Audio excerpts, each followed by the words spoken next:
Okay, record. Okay. Okay. Hello, everybody. Let us start this afternoon's seminar, and the title is a clinical approach to a breathless patient. What should we do? Is it okay? Now, this is what I need to emphasize to all of you. Okay, it is very important for a doctor to take the history of the patient. By the history, we mean what is the presenting problem, and then we need to know the story of this presenting problem, presenting complaint. It is like asking an auntie a good story, and very often storytellers are not good. No? They will say something and then they jump past to present, then you get all confused. So the secret to a good history taking is to be interested in the story and to direct the teller to what you want to know. Knowing the story of the problem, you must go and ask about what is the past problem. You know, you say, I'm sad. Why are you sad? Quarrel with someone. Then you say, who is that someone? Then you say, it's a boy, a man. Then you say, how long have you known the band? All sorts of things. You're going to try and get as deep as you can on the past, you know. And then you want to know about the background, the family, the social background, the medical background. All of this will build up to a good story. Now, after knowing the story, which is very important, you must take 10 minutes on this. For an exam, you know, they will want you to do the whole half an hour or whatever, just taking the story, and they watch you take the story. Then you examine. By examining, it means you use your senses. What do you see? What do you feel? You knock to know whether it's solid. What are the sounds you hear back? And then you use your ears, the stethoscope, the symbol of the medical profession. This is the examination. And then the last part is you think of tests to do. Now, this is a problem with modern medicine. All of us are talking about tests, you know. But unfortunately, it's like talking about the internet. There's so much data, you know. Not every data is useful, nor is it correct. You know? And so you must think of tests that you call for that can change your opinion and the decision you have to make.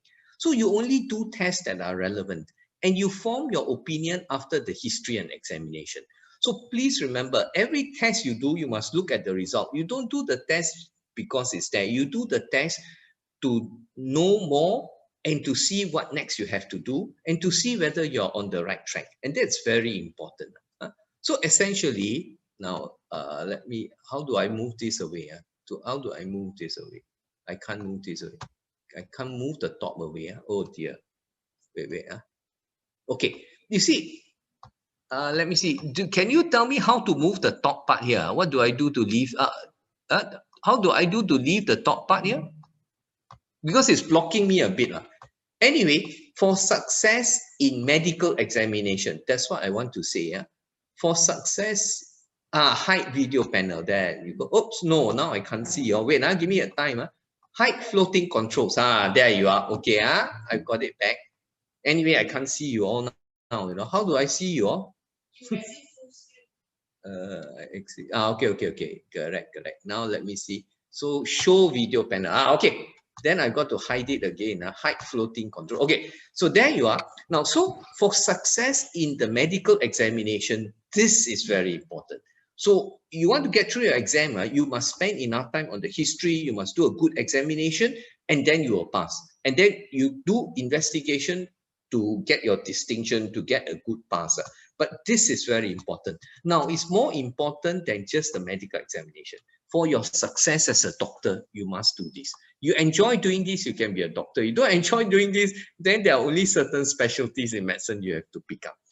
For success in all of these things, you need an inquisitive, you need an organized mind. So essentially, it's like Sherlock Holmes.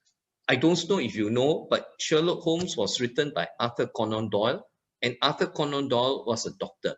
He was a graduate of Edinburgh University. And after going through the medical curriculum, he was so impressed with his training that he used it on daily life, in crime, and he started writing stories and became very famous for that.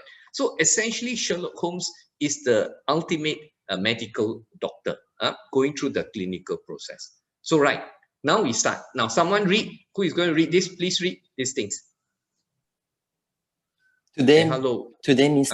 Lim, 60, present in the hospital with shortness of breath, which has been progressive over the past 5 days. She has, however, experienced episodes of shortness of breath during past 4 months, especially when exerting herself. She gets tired easily and has been physically inactive. She also complains of anorexia. Right. Now, the reason why I ask you to do this is you have got to learn to do this. This is what happens when you are a medical student, when you want to go and sit for an exam.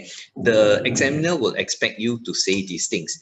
This is also what happens in daily life as a doctor, because you have to tell your consultant or your senior what the patient is all about. And this is what you do. So you've got to do this, practice until you are very smooth. Then you know how to talk, your voice, when it goes fast, when it goes slow, and things like that. So essentially, you now have a lady who is a bit older and she's breathless. Now, how long has she been breathless? 5 days. But more than these 5 days breathlessness, which is what is very disturbing and brings her to you, what is more, she actually has been breathless for the last 4 months, but she kind of ignored it. Maybe she thinks it's something small. And then this breathlessness is getting worse, progressive, and it is especially bad when she exerts herself. Now, if ever anybody tells you a story that when they try to do more, they cannot, that is something you have to pay attention to. It's like a car. If your car is damaged, the more you try to run it, the faster you run it, that's when you feel it. A tap, if a tap is blocked, spot, you turn it big, it won't flow. So anything that is worse when you try to use it, when you try to do more, is not a good thing. So this is the important thing you picked up. 4 months getting worse, 5 days. Now, besides being breathless, she also gets tired. She cannot be as active as before, and she cannot eat. So what is in your mind at this stage? This is what is in your mind. Anybody who is breathless, you say, is it a lung problem? Is it a heart problem? Or is it a generalized body problem? That means something in the blood, metabolic, renal failure, diabetes, anemia, whatever. Is this, which organ system are you dealing with? This is how you think. You think step by step. Next, someone else? Hello, someone else there? Ganesh, Yes, you got doctor. 10 feet. Who is next? Last night, she awoke suddenly from sleep because difficulty to breathe and developed a cough. The breathing problem improved when she sat on the edge of her bed for an hour. She generally sleeps with 2, sometimes 3 pillows. She has not experienced chest pain, leg pain, or fainting spells. Now, see, this is a story that the patient tells you, but as a medical person, this story is very, how you say, striking and has certain technical terms. So when you awake suddenly from sleep, what have you got? You've got paroxysmal nocturnal dyspnea. That means when you go to sleep, you feel quite okay. You're even able to sleep. But 2-3 hours later, you suddenly cannot breathe. This is because when you lie down, the blood flows back to the heart, but the heart is not good, but can still take it. But what happens when you get good sleep? 2 hours later, when you get good sleep, you go into what is called REM sleep. In REM sleep, your heart beats faster. There is sympathetic stimulation. That's why your eyes go into rapid eye motion. And that is when your heart has to work harder. And that is when it cannot take it and fail. So this is classical of paroxysmal nocturnal dyspnea, the first line, see? Then this is what happens. She has to sit up for about an hour before she gets better. Now, PND, paroxysmal nocturnal dyspnea, is very serious. Someone says they get up, cannot sleep, uncomfortable, go for a drink, walk away, come back. That's not PND. A person with PND means the water has gone into the lungs. They are drowning in the water of the lungs, so they are very unwell, desperate. They are very desperate. They'll probably wake up the person sleeping next to them or in the next room. So you must hear PND and know how to ask to find out whether it's PND or not. And then she generally sleeps on 2-3 pillows, is suggestive of autopnea.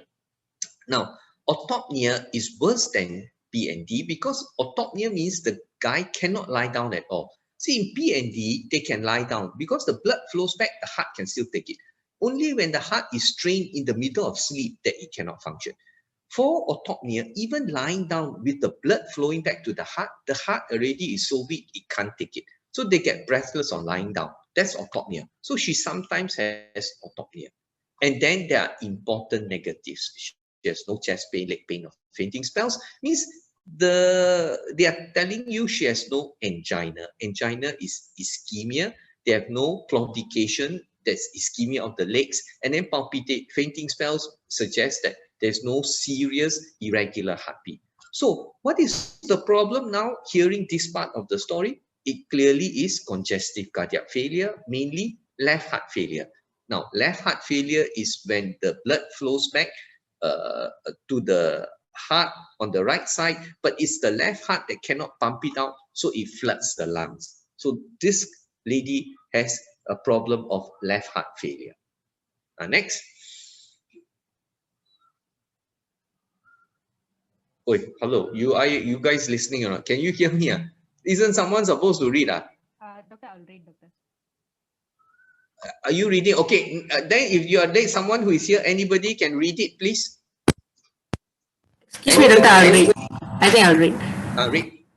Okay, so Mrs. Lim has been under your care for a variety of medical problems during the past 6 years. She has been treated for 2 myocardial infarctions, hypertension, and non-insulin dependent diabetes. Now, what does this mean? This means that this lady is not just 4 months and 5 days. You know, just now we talked about her breathlessness 4 months, and then 5 days she becomes very distressed. That's why she comes to see you. This is a long story already, that for the last 6 years she has not been well. And what is she not well with? She's got 2 heart attacks, she has got high blood pressure, she has got diabetes. This is very important, no? We now have an elderly lady of 60 who has not been well for some time. So this lady has multiple predisposing medical conditions. How did we end the last slide? We ended by saying this problem is cardiac, left heart failure. Now, knowing these medical conditions that predispose to cardiac condition tells us definitely this lady is now having heart failure from a cardiac pathology. So we now are able to reach a provisional diagnosis. Now, this is how we think, you know. Every part of the story we hear, we technically assess in our head, what does this mean? We then elaborate it a bit more, form an opinion. Next, is the opinion correct? Next, is the opinion correct? So now we are so clear. Cardiac condition, because there are multiple medical conditions that make the heart no good. And so what's the diagnosis? She has congestive cardiac failure. Now, what causes the congestive cardiac failure? Ischemic heart disease, because she has had previous heart attacks. Heart attacks or myocardial infarctions are severe ischemic heart disease where there is total block of the coronary and there is damage to the heart muscle. And then hypertension and diabetes predisposed to ischemic heart disease and myocardial infarction. So it's it's a full house. We have got it made: congestive cardiac failure, underlying ischemic heart disease. But like all good doctors, we must think at the back of our mind, could it be something else? Possible. It could be a metabolic condition. That means diabetes, sugar very high, perhaps caused by infection, can make her breathless. And diabetes and hypertension can cause kidney failure with anemia. And so that might cause her breathlessness and her heart failure, actually. So we have now reached a fairly good level of what the problem is. Congestive cardiac failure, underlying ischemic heart disease. Back of our mind must remember uncontrolled diabetes and must remember possible renal failure or anemia. Respiratory is out of the picture. This is how we function for the history. Now, we shall now come to the examination. But at this stage, how many people are there in this group now? Hello, how many people? 249. Good. You see, if I talk and you listen, it's not going to be successful. So what you do is, if you have questions, please ask. I stop for a while, you can ask. What question? Come, got a question or not? They say there's this fellow who finished his Tai Chi class, and then the master said, no, you can now ask question. Then the master said, there is a bell. I'm like a bell. And so you throw stone. You throw small stone, you get small sound. You throw big stone, you get big sound. You don't throw stone, there is no sound. So now you have a chance to meet me, to hear me talk. Now you throw stone. You don't throw stone, you get less out of this session. Yes? We are on computer, so I can't do anything to you. You must be brave to talk. And it's going to be your life in medicine. No? You'll meet a lot of very busy people, and you talk to them, they sometimes talk back, and you have to learn. No? Sometimes you talk, they scold you. But you got to learn how to talk to make them like you. That is unfortunately life. Huh? No questions? Wow. Okay, no questions, I go on. Hey, can I just have a rough idea? What year are you all? Somebody answer lah, right? So some of them are from year 5, some from year 4, year 3, year 2. Okay, so very good. Whatever year you are, you can always ask. And then sometimes it's a bit difficult if I say what you don't understand. So, please ask. I graduated in 1983. So you are like me 40 years ago. And you look at the screen, this is what you will be seeing of yourself 40 years from today. So, it's like that. But medicine is much longer than 40 years. It's 4,000 years, So this is an ongoing process. You have to learn by putting in an effort. You sit back and expect it to come, not going to work. Okay, let's do examination. Next, we're going to read. Hello. Examination in the clinic reveals an undernourished woman who appears depressed and older than her stated age. Her breathing is labored and her lips appear cyanosed. Blood pressure is 98/82 millimeter mercury. Heart rate is 110 per minute and irregular pulse. Respiratory rate is 26 per minute. Temperature is 98 degrees Fahrenheit. Okay. Now, actually, in the tutorials that I take, I usually let the person answer, but it's, I think, more difficult online. And this is the first time we meet, don't know how it is. So I will give you what I see. So if you see someone who is undernourished, depressed, and looks older than usual, what does that mean? This means the fellow has a long-term problem. This lady cannot have a problem for 5 days, because for 5 days, you cannot be undernourished and you usually not depressed. And then when you're older than what you are, it means usually life has been tough. You're not looked after your physical health. Now, when you see a person labored breathing, of course, it could be a young girl scared, hyperventilating, but gee, the lips are blue. That's not a good sign. That means the body system is not getting enough oxygen. And of course, in heart failure, that will happen. No? In heart failure, the lungs get flooded. The transmission of oxygen from the alveolar cavity, from air to the capillary in the circulation is not good because there's water there, it can't get through. So they become cyanosed, hypoxic. So this lady is sick for a long time. Now, blood pressure about 100/80.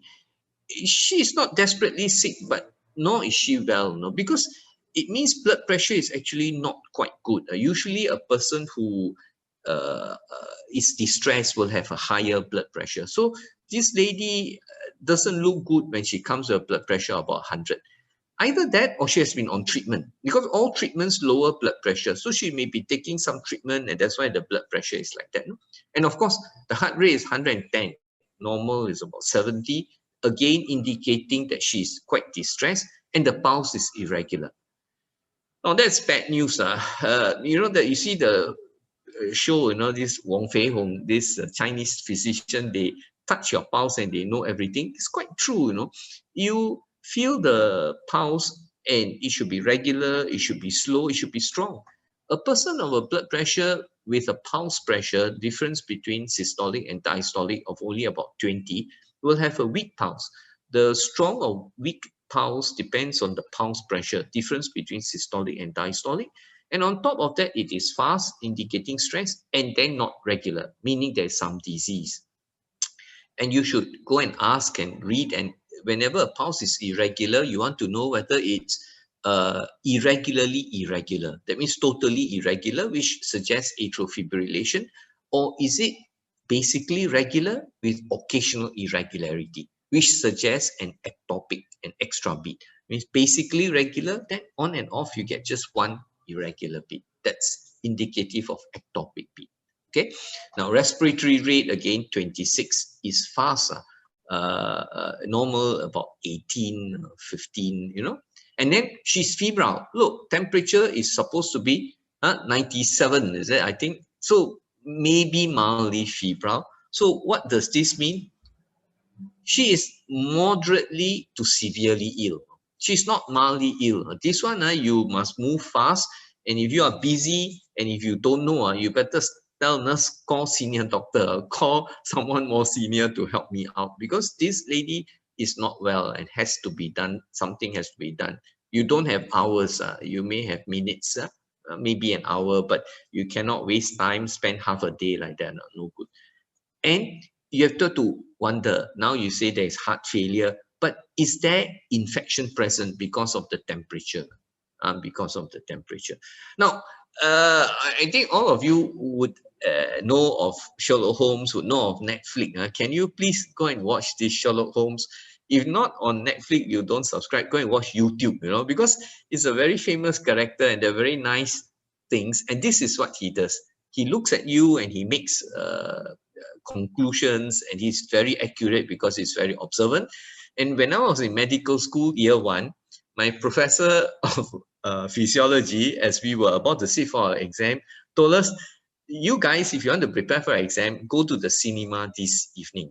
Sit outside the cinema, watch the people as they come out. And as they come out, make a diagnosis by the way they walk, by the way they look.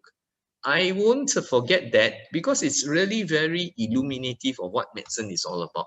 We make diagnosis based on our senses, and it can become very, very accurate. Okay, this is what is happening with this case as presented by your Professor Patrick Tan. And of course, I must thank Professor Tan for arranging this, and the faculty for allowing this session to go on, and of course the society for wanting to host this. I hope it works well. Okay, next, come. Hello. Neck veins are prominent and distended to the mandible when the patient is sitting upright. The apical pulse is palpated in the fifth intercostal space, left of the mid-clavicular line. And S3 is palpable at the apex. S1 and S2 are diminished. S3 is heard at the apex. A grade 3/6 holosystolic murmur is heard, best at the apex. It radiated to the left axilla. Okay, now I'll tell you something. When I first read this, I was very surprised to see that my friend Patrick has noted that S3 is palpable at the apex.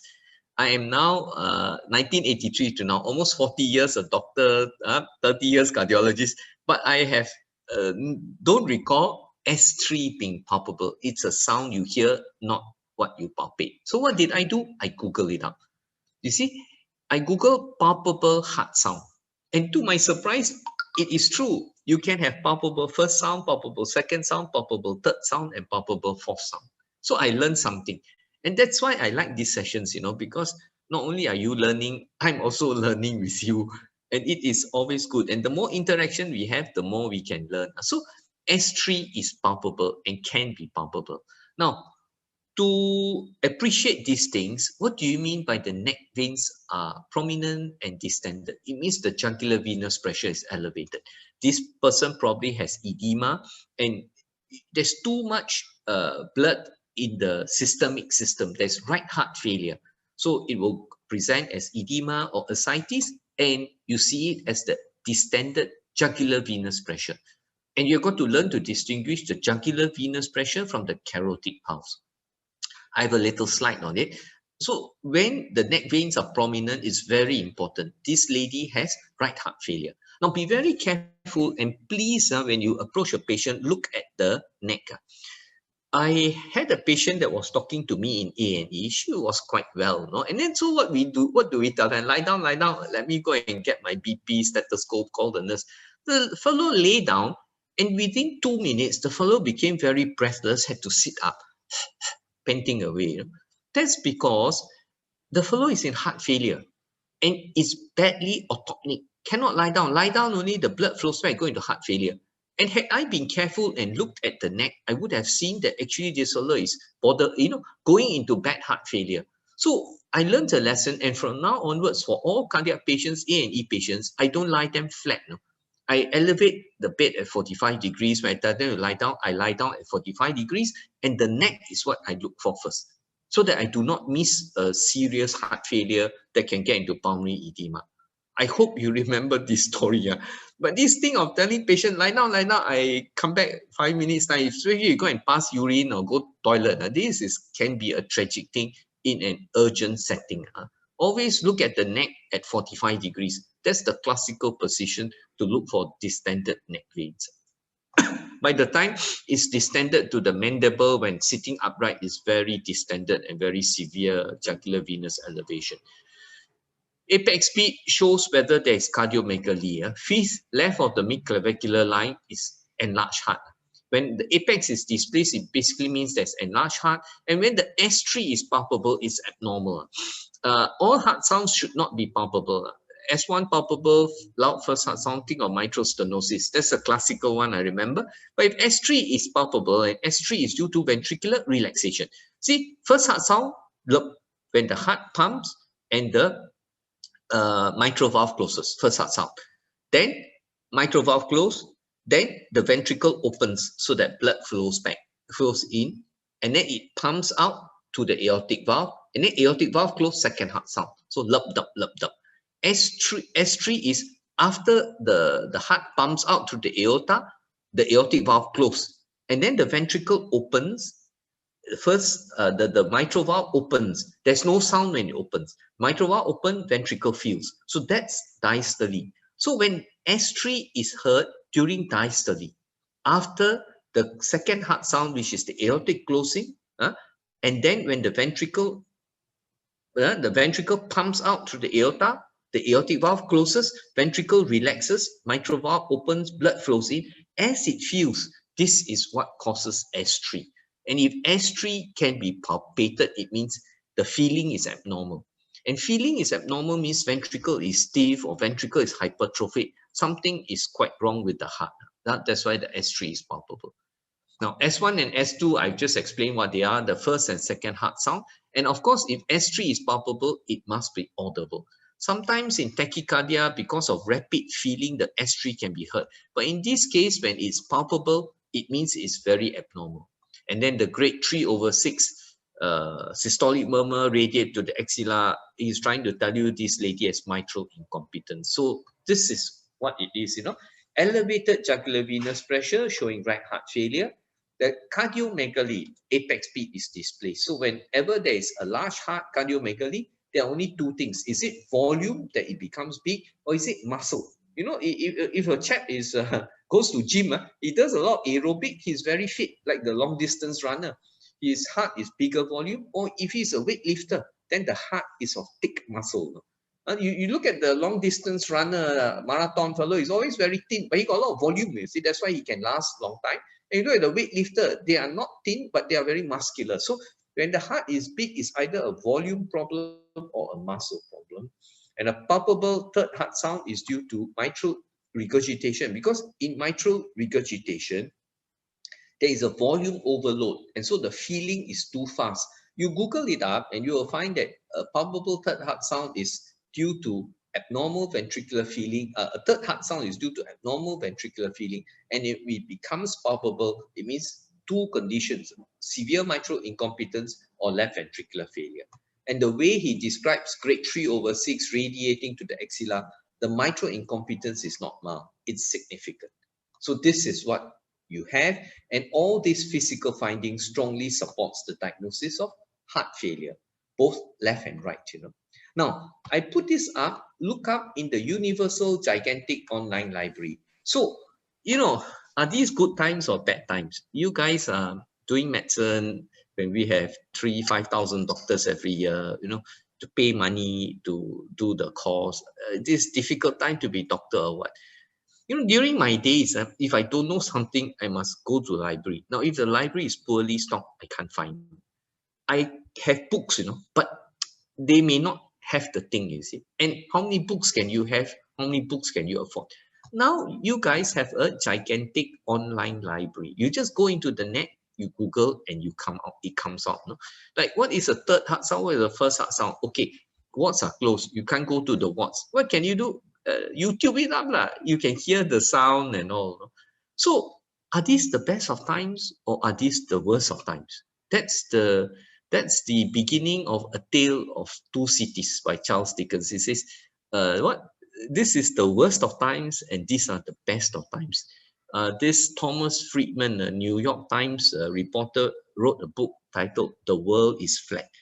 Like right now, the world is in a way very even because you have access to the things people in America, in China, in Russia, in India, everywhere they have, So it's up to you what you want to do.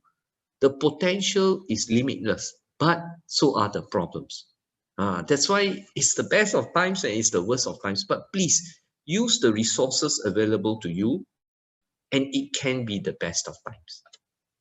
Next, come. Hello, next. Examination of the lungs reveals dullness to percussion in both places with decreased extraction of the diaphragms, cause rhonchi and moist inspiratory crackles heard bilaterally in the lower lung fields. So what does this mean? So when it is dull to percussion, when the expansion is reduced, it's pleural effusion. Then when you hear moist inspiratory crackles, what are these? These are crepitations, and crepitation means the alveolar has water. So when air goes through water, you get bubbling sound. This is what crepitations are. So there's alveolar water or alveolar congestion. Then you hear rhonchi. Now what is rhonchi? Rhonchi is narrowing of the airway. Rhonchi you hear in smokers because the airway has mucus, or you hear in asthmatics because during allergic reactions and during asthma, the bronchus becomes narrowed with secretion. So you hear rhonchi. But at the same time, in heart failure, because water gets into the pulmonary area, they will go into the alveoli, and they can also be around the bronchial area. So they can cause bronchial narrowing. So all these clinical findings are compatible with congestive cardiac failure. Congestive cardiac failure causes crepitations and rhonchi. But you must also remember, a pneumonia, a bronchitis can also produce something like that. So it is possible, but we have always been talking about heart failure. So basically, heart failure is, as they say, slam dunk in basketball, clear already. But you must remember at the back of your mind, especially in a lady who is febrile, could there be some pneumonia, some bronchitis? Next.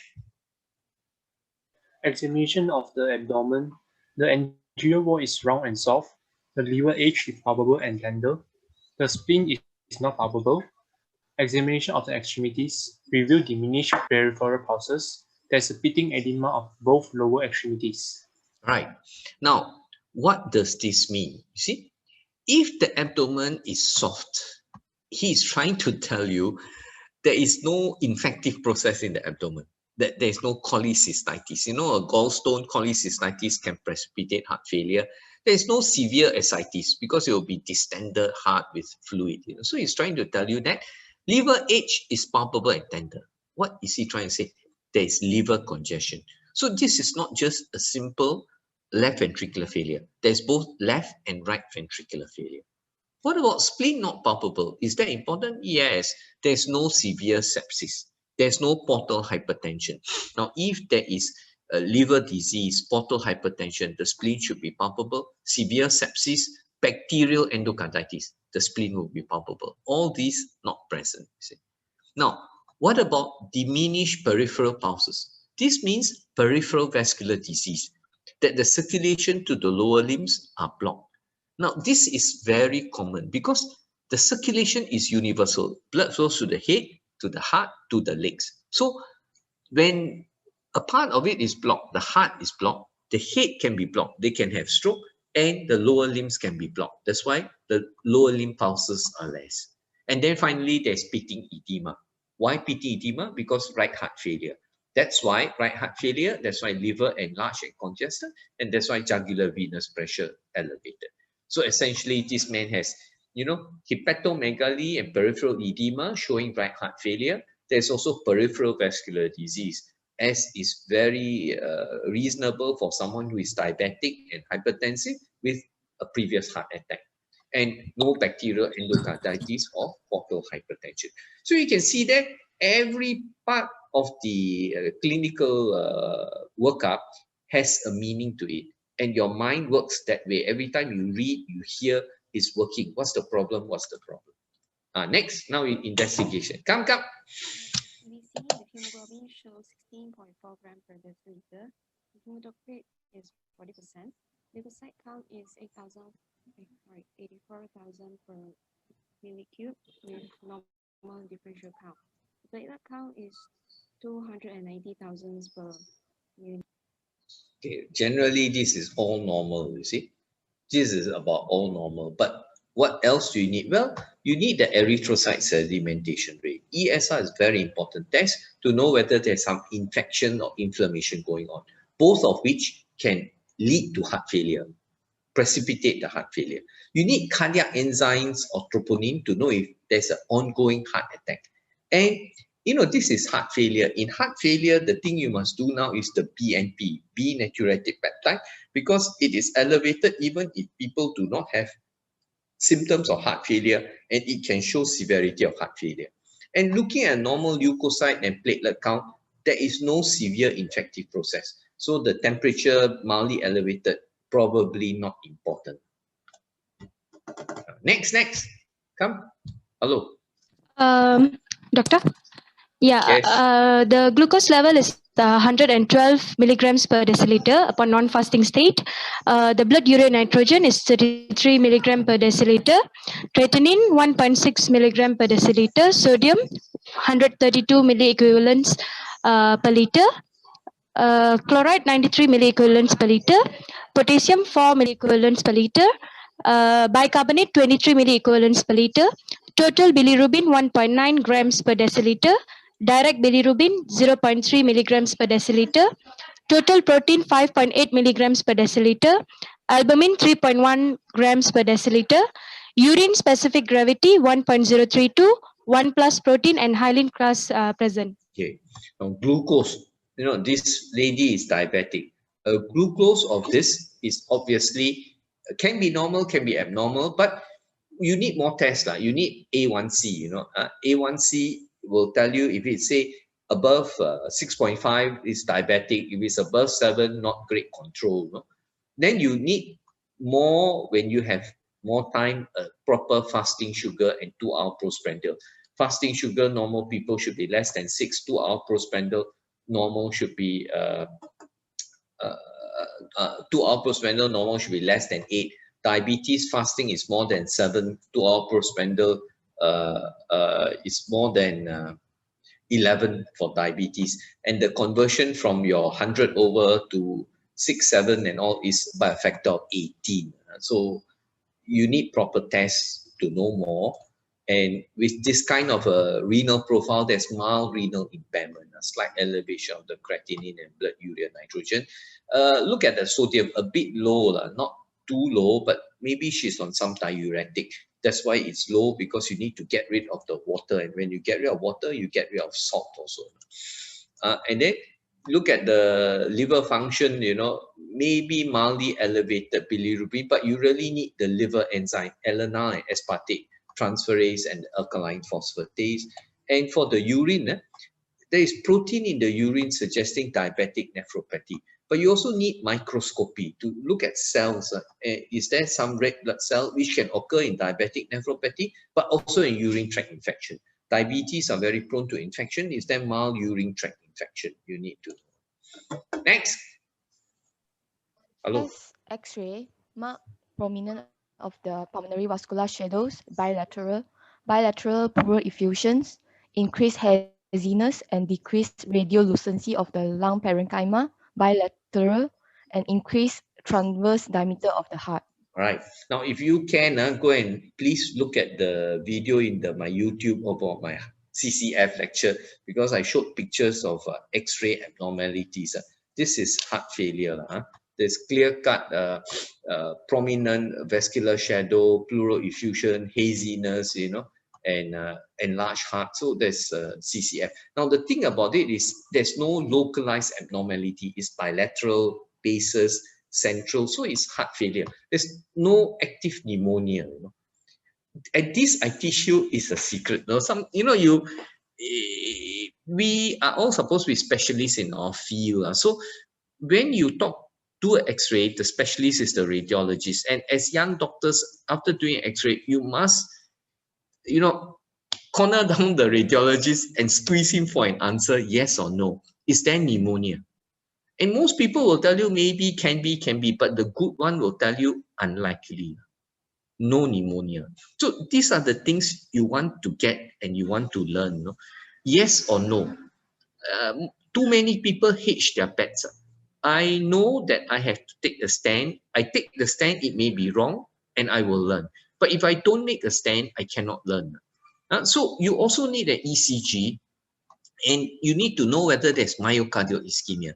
So if you ever show a cardiologist an ECG, you ask him, is there infarct? Is there ischemia? So that there is a reason why you do something, and you want to be clear about it. Actually, this chest X-ray is very important because remember, we said there could be bronchitis, pneumonia from the auscultatory findings. There's a bit of fever. So we always think of infection. So it's important to know, got pneumonia, no pneumonia. It doesn't look like it from this report.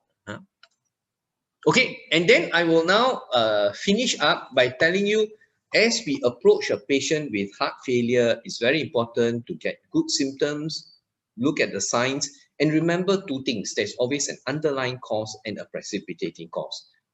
The symptoms, remember this lady had fatigue, exercise limitation, weight loss, anorexia, depressed. These are all symptoms of heart failure, of forward failure, because there's not enough perfusion to the gut, to the muscles, to the head. She can get all these things. So this is symptoms of forward heart failure.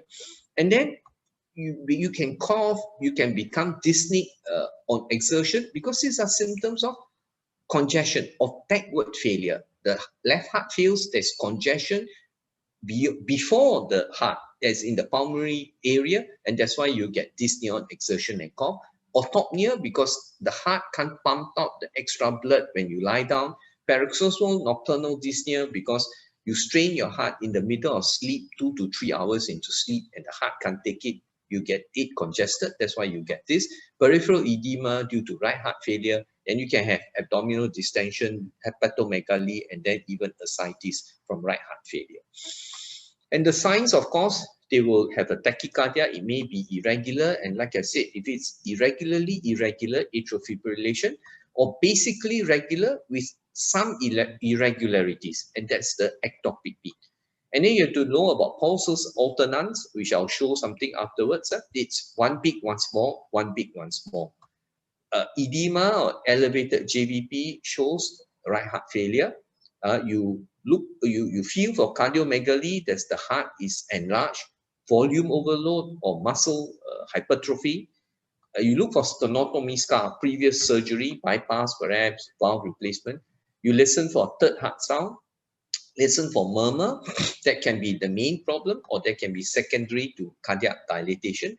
You look for lung crepitations to show pulmonary congestion, bronchi to show airway narrowing, and of course hepatomegaly. These are the signs that you have to look for. Now, this is a slide from my lecture of the signs you have to have. And you see the case that Professor Patrick Tan did, everything is in it, you know, and it's what is going to happen in your real life. So medicine is funny, you know. If you know your stuff and are good, it gets more and more interesting.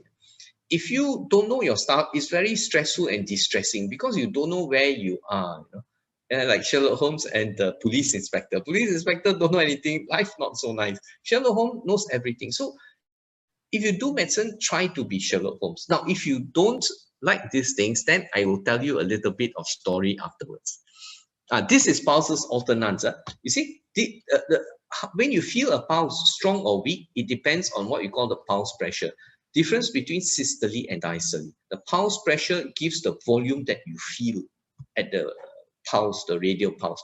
And you can see one big, one small, one big, one small, one big, one small. And this is called pulsus alternans. You want to distinguish it from pulsus paradox.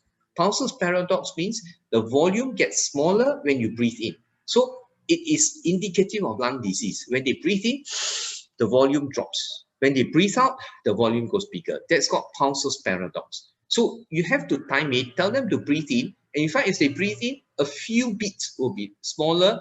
Breathe out, as they breathe out, the beats become stronger. That's pulsus paradox.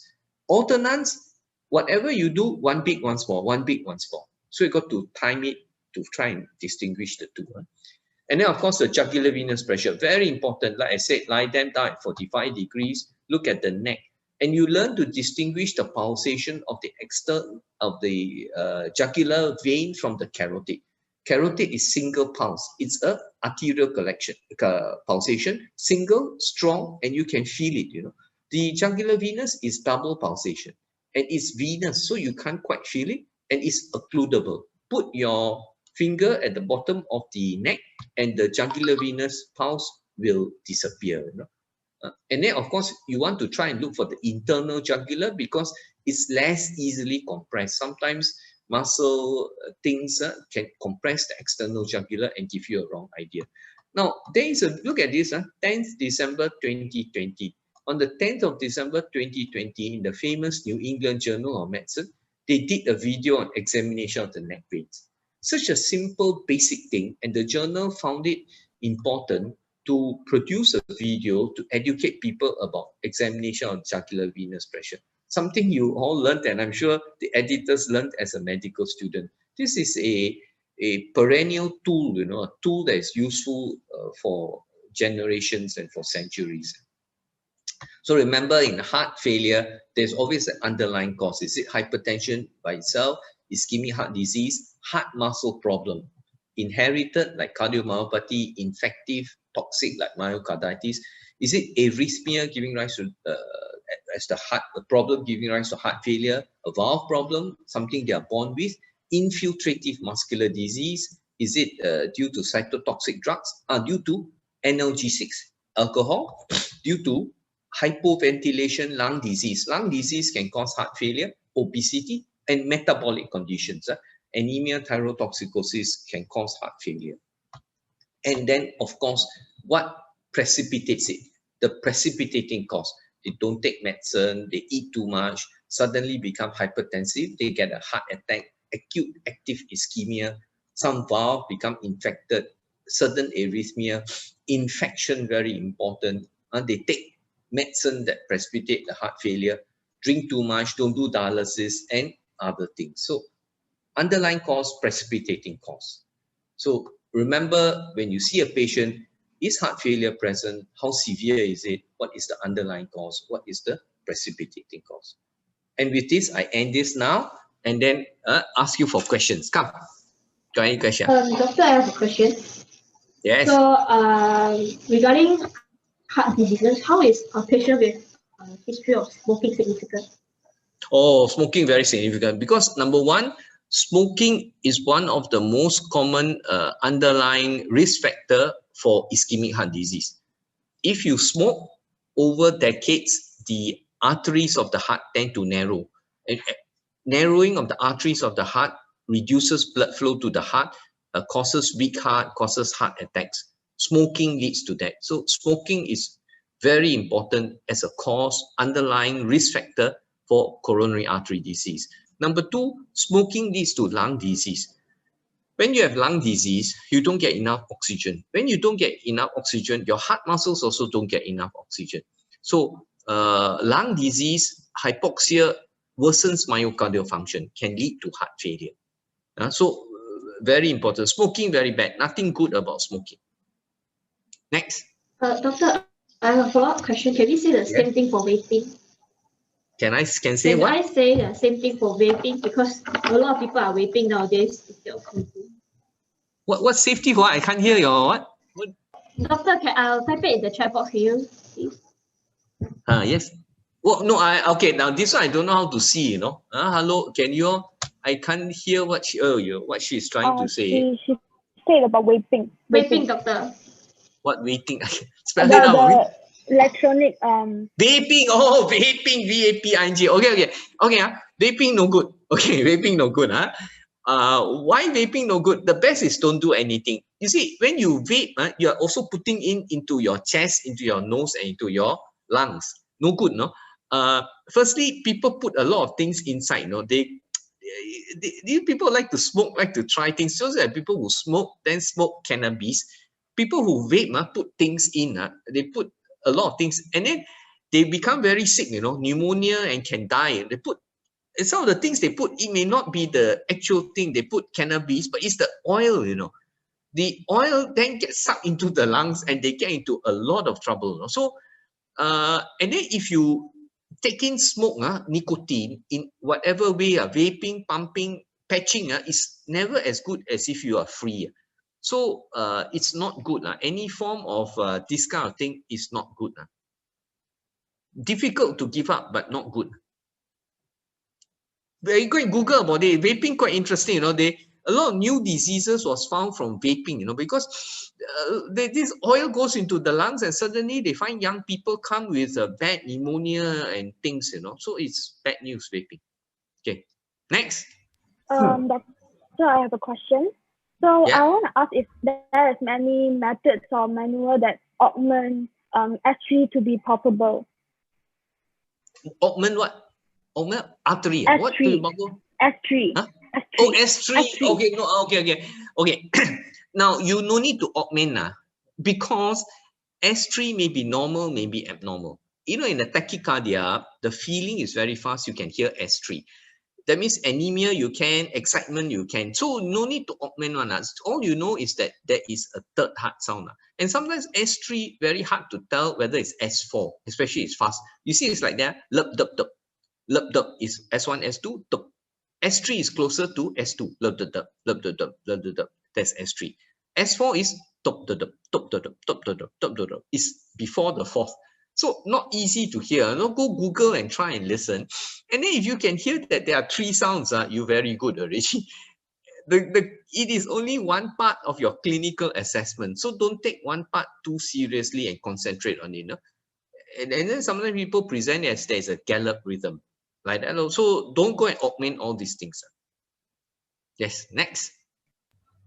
Doctor, Yes. can I know how important is the brain natriuretic peptide assay in this case? Important. Anybody with heart failure, it should be done.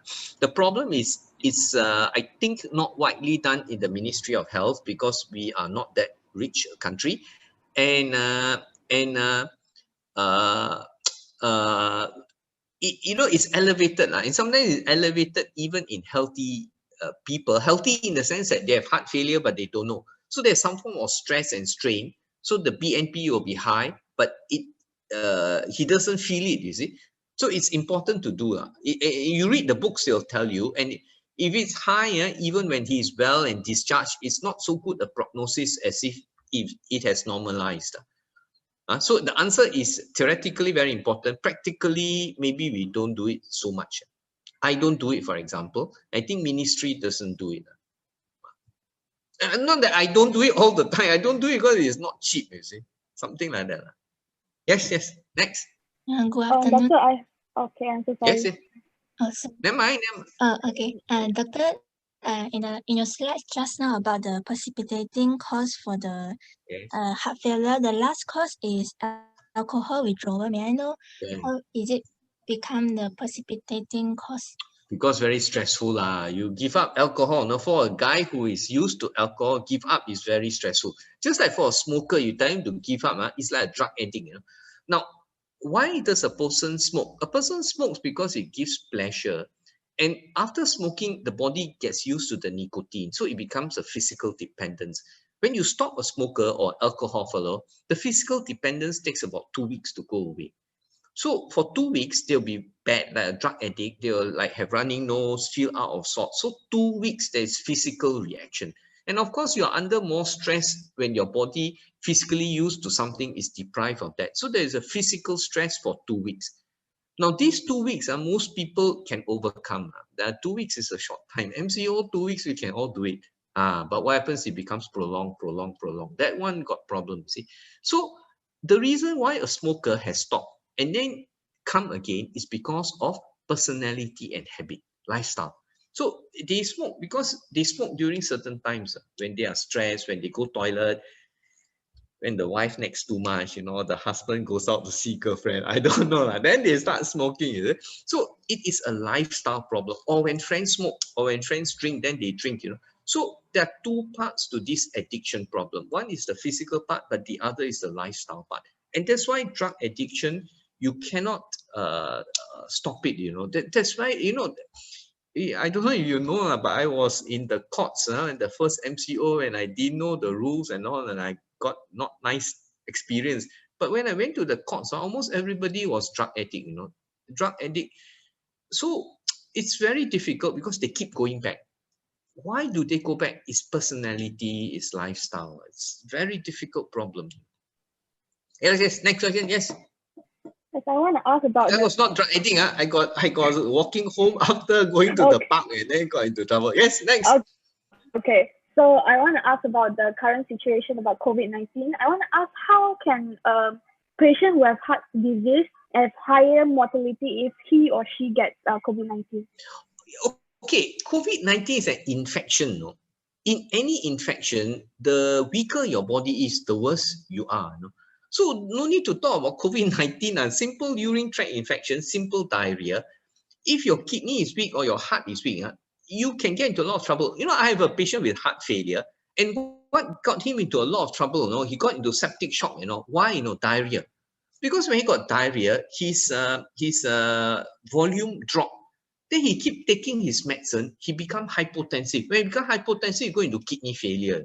So no need COVID-19 in any form of an infection or a stressful situation. If your underlying body is weak, your organ systems are weak, you are in trouble.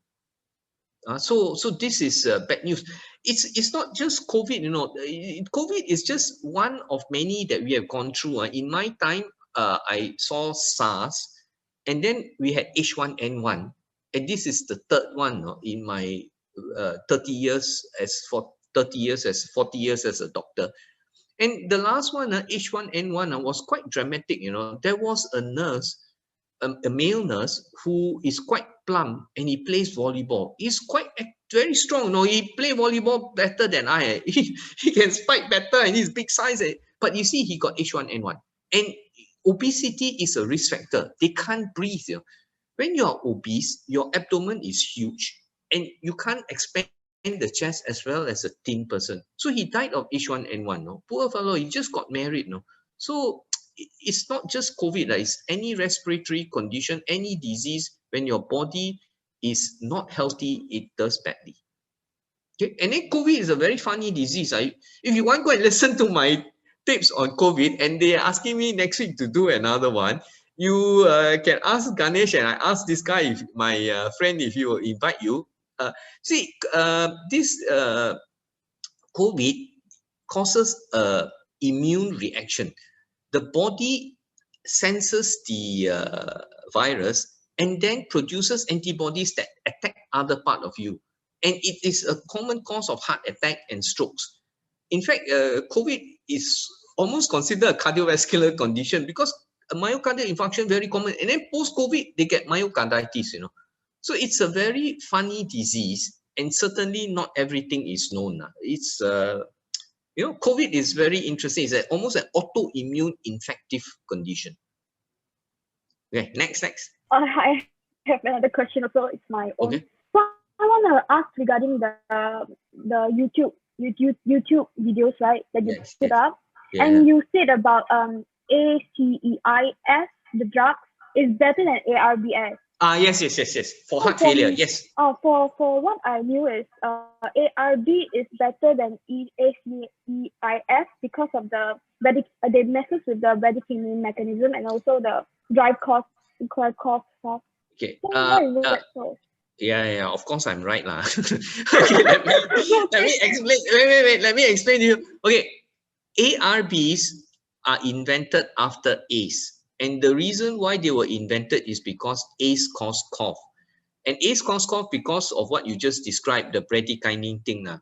So ACE cause more in us Asians, 30 to 50%. So it's a big problem. You start people on ACE and then they start causing cough, and that's a problem. So almost everybody use ARB. And then there are many ARBs in the market. No, many companies produce ARB. There's a lot of promotion. So everybody thought ARBs was better. Yes. But in the last 5-10 years or so, if you look back at the data, now there is no trial that compares ACE with ARB.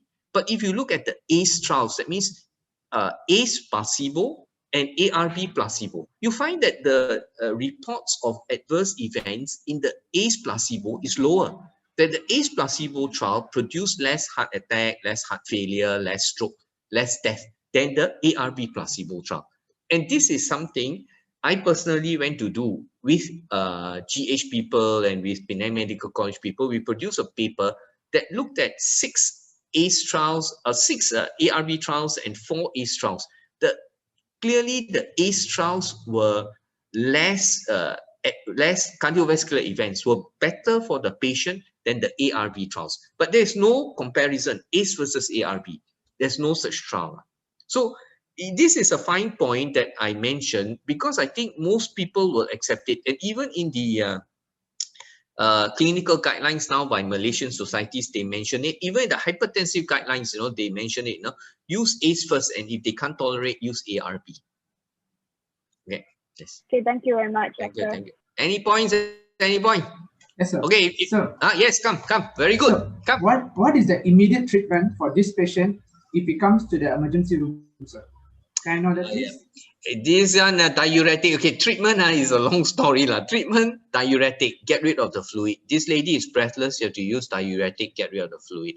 And then you have to use intravenously to make it effective. But you got a problem, BP a bit lowish, So you got to give diuretics. You got to give oxygen. You got to admit. Then you may want to give nitrates, intravenous GTN to titrate it to improve myocardial perfusion, to venodilate. Nitrates are venodilators, so they reduce backflow to the heart, they make them better. But don't ask questions on treatment because you will not be expected to know.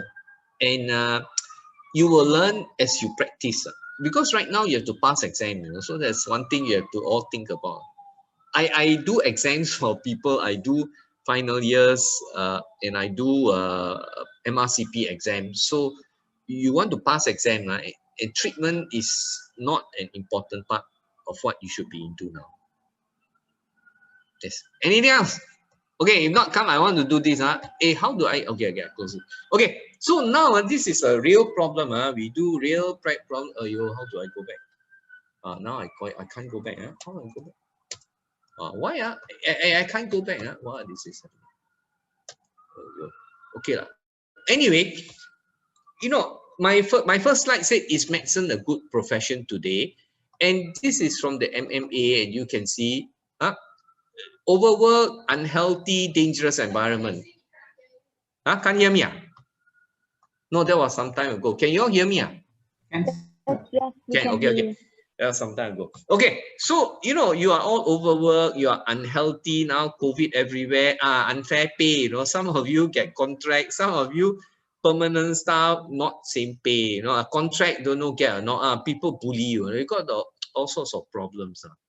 Today is 2021. Medicine is a very stressful, bad profession. Is it? You see, I got problem, my friends. I can't move my thing, Why like that? What do I have to do? I can't move it. So maybe I should. Can I stop for a while and then I reshare again? Is that correct? I don't understand why. So I have to try and do something. Stop share. So now I want to share again. There you go. I don't know why like that. So share. Okay, so I'm back. Let's see whether it will work. Cannot work also. Why like that? Let me see. Pause share. Okay. Resume share. Cannot. There come already. Okay. So but look at this. See now we talk about this. You see, 2021, 20 years ago. This is a BMJ survey, my friends. Look, are doctors happy? Very unhappy or unhappy? UK 2/3, Spain, Belgium, everywhere, like India 70%, Hong Kong 2/3, Malaysia 50%. Happiest are in Pakistan, 1/3 only. Now, this problem of unhappiness in medicine is nothing new. So no need to get too depressed. You work long hours, you underpaid, you got a lot of problem. It's like that for a long time. Now, why? Same thing. 20 years ago, they said they're overworked, underpaid, not supported. No control.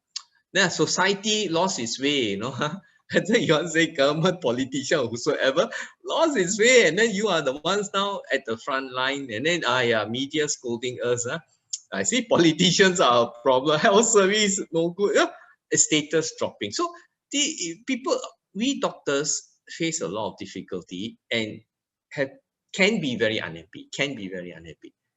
So, let's talk about job and money, because money, I think, in life nowadays is very important. And then, of course, what's more important is happiness. What does a doctor earn? A doctor earns enough.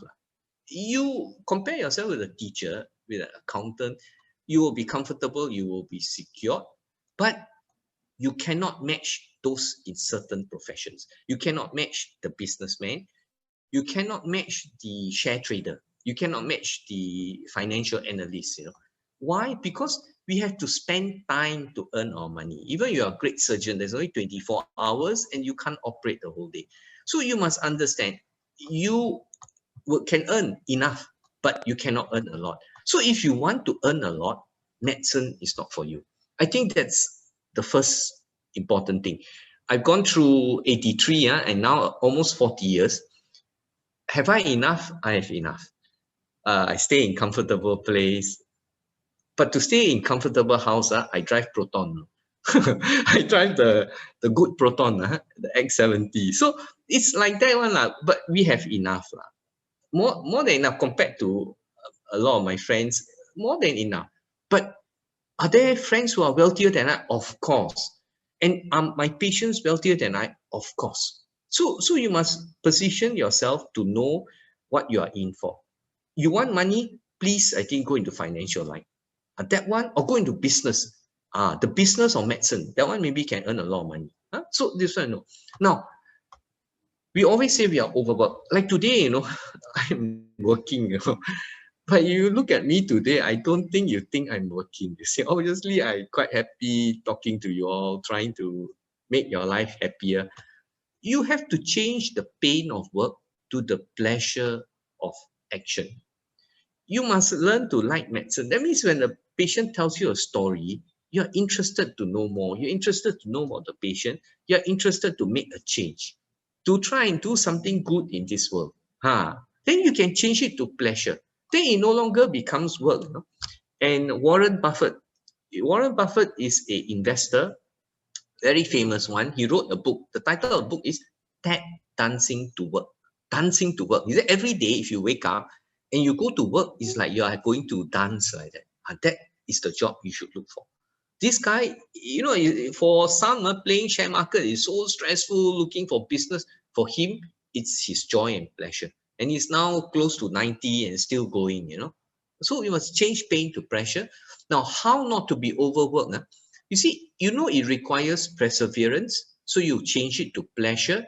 And for it to be a pleasure, you must be able and you must be competent. Now, this one you cannot lie. Remember, I showed you the thing, the more competent you are, the more able you are, the more you enjoy something. It's like that. Why do people do certain things? Why do you build up hobbies? Why do you do certain things sometimes bad for you? Because you are able and because you can. Then the more you go into it, the more you like. See, why do people become sugar daddy? Why? Because they have money, they like to buy things, buy car, buy house. Now they buy people. So it's like that. So if you want to be into doctor, you've got to ask yourself, what is it I'm good at? And then you've got to acquire ability. Now, acquiring ability is never easy. It's just that you learned how to read and write. You learn to write, your writing no good. During my time, we used to handwrite. I don't know whether you handwrite. Then you writing no good, got hit on the, your teacher come, ruler and knock you. But you got to learn, you see. So everything requires you to learn. So you got to put in the effort. You got to suffer a bit. And the Chinese say, 吃苦, eat bitter. You have to take bitterness to acquire ability. But everybody has ability. You got to find out what is your ability. And once you acquire the competency in a line of your ability, you will like it. Life is like that. That's why people paint. That's why people write song. Why are the Beatles doing what they do? And sometimes some of these, Mick Jagger is 70s already can give concert and all, because he likes what he do and he's good at what he do. So this is the way we have to progress. So you want to be happy, successful in medicine, choose a field you're good in, choose a field you like. This is a quote from a director of a movie that at one time was the top grossing movie. He said, I didn't expect I can touch people so much that when you put your heart and soul, people know your sincerity. Try your best, people appreciate you. And you have to pay attention to details. Now, this is the problem today. I see very many people very careless. Whatever work they do in bank and all. Once I asked to transfer money, fellow missed out one number of my account. I got the money lost. So it's very distressing when people don't pay attention to details. And look at what he did to film a good movie. He waited days just for the right sunlight. But in the end, he felt it was worth it. So if you like medicine, you do medicine, I assure you it's worth it. You ask me now, is it worth it for me? I tell you yes. I think you look at my face, it's yes, because it's a fun job. It's a good job. Look at this girl, no? She's 19 years old. She hates scarf wearing. She's a girl, no? And she wrestling. She fight with people. No? But she enjoyed her success. She beat 4 men and became champion. At 19, so small size, you think easy for her. Very difficult, man. Some more woman, no? And woman beating up men. You think people nice to her. So you can do it. If she can do it, why can't you, you see? And then look at this story. This is from a book made into a Netflix movie. This boy was too poor to attend classes because they're too poor to pay tuition fees. So what did he do? He went to the school library to read. And then the village had a drought. And because crops couldn't grow, they had nothing to eat. Very, very serious. There were riots. The family was robbed. The family was broken up. They had nothing to eat. But what he did was he built a windmill. With the windmill, they were able to power electric pump to bring water to the fields to grow their crops. So he saved the village. Now, this is a true story, and so it tells you that whatever circumstances you are under, you can make it. If he can make it, why can't you? You see? So don't worry about COVID and don't worry about 5,000 doctors a year and all. You interested can do it. And these are two sayings or two things I've come across that I want to share with you. One is a song by Kenny Rogers. Please go and Google and listen to it. It's a very nice song, very catchy tune. Where it says, every gambler knows the secret to survival is knowing what to throw away, knowing what to keep. Because every hand's a winner and every hand's a loser. And the best that you can hope for is to die in your sleep. Now, you must know what is good for you, what you have to keep, who you mix with. You must know what to throw away, what you cannot do, what company you cannot keep, what you should not involve yourself in. And every life, no matter how good or how bad, you can turn out worse. No matter how good or how bad, you can turn yourself better. It's with you, you see. And then in the end, all of us will die. So while you have the chance, you are not dead. You know that you can make a difference for yourself. But you have to choose and you have to be wise, You must know and you must learn. You see, gambling is very interesting. Poker gambling they're talking about. In poker, they have competition and the same people win. Just like, this tennis, this Australian Open, it's the same people. Djokovic is there again. Why is it the same people? If it's a game of chance, cannot be same people. But poker is always the same people who win. Because it's a skill, it's a concentration, and it's knowing all these things. So time immemorial, good doctors is there. The the rules, the guidelines are there. It's for you to decide if it's for you. That's all. And then this one, Charge of the Light Brigade by Alfred Lord Tennyson, an English poet. It's about soldiers told to attack a certain area, almost certain death. Forward the Light Brigade. Was there a man dismayed? Not though the soldier knew someone had blundered. The general made a mistake. Theirs not to make reply. Theirs not to reason why. Theirs but to do and die. Into the valley of death rode the 600. Now, in a way, we are all like that. You know, you say government right or not, they say this right or not, what for you say all these things. They tell you, you are here, you have to obey. Of course, you obey to protect yourself, you obey not to do worse. But if you keep questioning, they no good, they right. What's the point? You know, you have to be wise in your choices. You mustn't get angry and you mustn't hate. And you mustn't blame others. You have choices, is it? And you mustn't blame things beyond your control. Why you say COVID now? COVID is COVID. It comes, we have to face it, you see. And then if they do MCO or RMCO or CMCO, they do, we have to follow. Because you don't follow, you get yourself into trouble. So sometimes you've got to be very careful to do the right things for yourself in the circumstances you face. Because every circumstance you can come out winning, and every circumstance you can come out losing. Make sure you win, you see. That's, I think, the answer. See, this is a Scottish surgeon who came to Penang, 1802. He draw flowers, plants of Penang. This is Neo Chin Boon. Is he still teaching you all? Dr. Neo Chin Boon, is he still with you? Yes, sir. Yes, doctor, he's still. You tell your Professor Neo Chin Boon, say Ong Hian Teck showed his painting. You see, Neo Chin Boon, few hundred years later, do bird painting. So doctors are like that, no? They like to observe nature. They like to contribute to nature, no? Look at this guy, 100 years old. He's an obstetrician that is still working, you know, because he enjoys the work. Look at this girl, Malaysian girl, won an award for cancer research. So she gets a chance to go to Cambridge, I think it is. Cambridge Fellow, I think. I don't get a chance to go to Cambridge. I'm in private practice in a small clinic, but I can still write papers. This is an American journal, this medical journal of Malaysia. With the cards that we have, the hand that we have, we do the best utilizing it to produce something. And just like other people can produce, we can produce. And if we are happy to produce, that's enough. That's the pleasure it is. So read these things. And so I end by telling you that throughout history, we doctors are interested in society. That's why I'm doing this today, interested in you guys, the future, you see. We cannot be very rich. We'll have enough, but hopefully we are remembered for the good deeds we have left behind.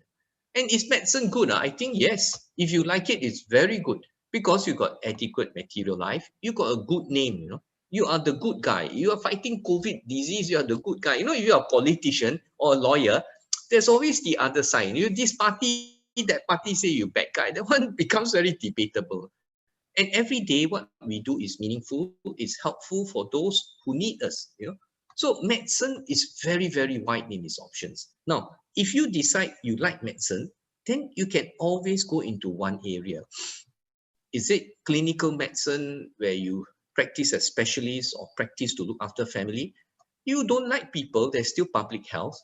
There are the preclinical sciences. You can be into academic teaching, you can be a researcher, you can be an inventor. And now, this AI and medicine, the need for doctors to be away from patients, the need to use AI and 5G and all to long distance medicine is very, very important.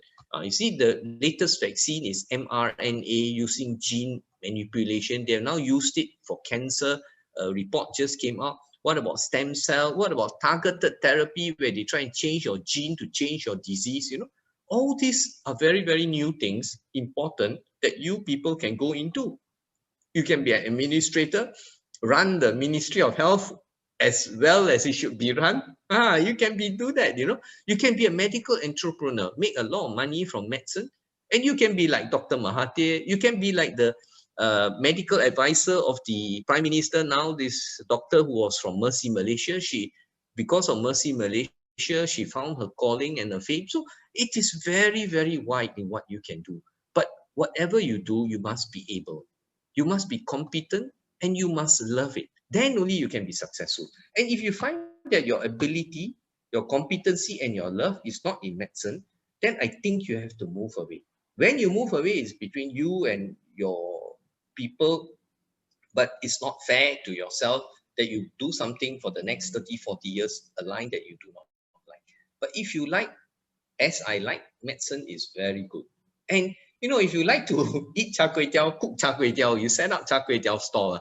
You don't ask how many char kway teow stores are there in Penang. You know, let people cook their char kway teow. You cook better one, and you will be happy. You see. And with that, I thank you and wish you good luck. Okay. Yes. Any questions? Any points? 1.5 hours. I don't know. Yes. Yes. Anything else to say? Huh? If not, I leave you now. Huh? Okay. Thank you. Bye-bye. Thank you, Doctor. Okay. Bye-bye. Thank you very much, Doctor. Bye-bye. Thank you very much, Doctor, for such an insightful discussion.